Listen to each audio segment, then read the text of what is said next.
I'm joined by Abed of Blacklist International, and I wanted to get to know some of your origins, Abed, because I got to sit down with you just about a year ago, and you were sporting a Shopify Rebellion jersey, but people may not know what happened before that jersey even came on. So take me back to the beginnings of your Dota 2 competitive career. What was it like grinding out Southeast Asian pubs and thinking to yourself, maybe I could become a pro player?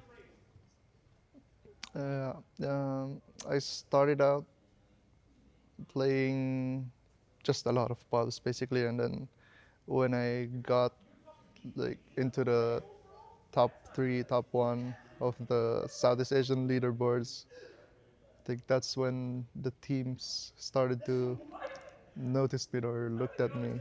That's also how I got picked up at my first professional team at that time, Execration. Execration was your first professional team. What was it like having, I guess, a proper structure? Because Southeast Asian pubs are not known to have a lot of organization, but I have to imagine on a team, there's having scrims, having a schedule, stuff like that. What was it like having that experience?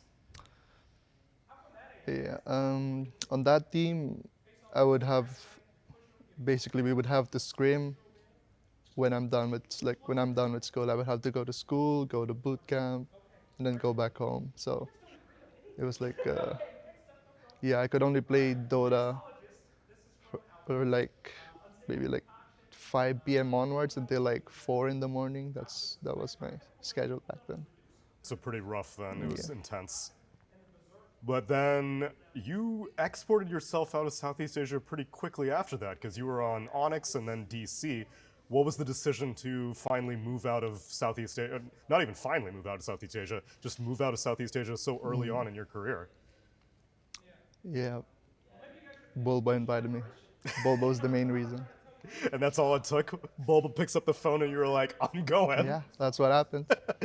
But eventually it fizzled out. Shopify Rebellion happens, and then everyone kind of goes their separate ways. Then you finally come back to Southeast Asia, but this time with captainship in mind. You kind of wanted to put this whole roster together yourself, right?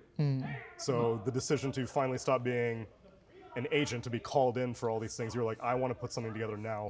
What was the decision that you knew that this was the time?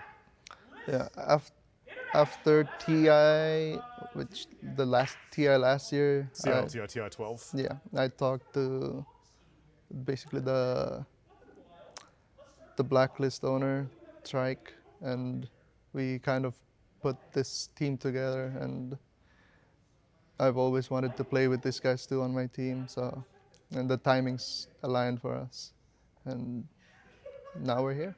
Well, the growth has been exciting to watch, Abed. Can't wait to see how you do at a Riyadh Masters, and thank you so much for taking the time to speak to me. Thank you.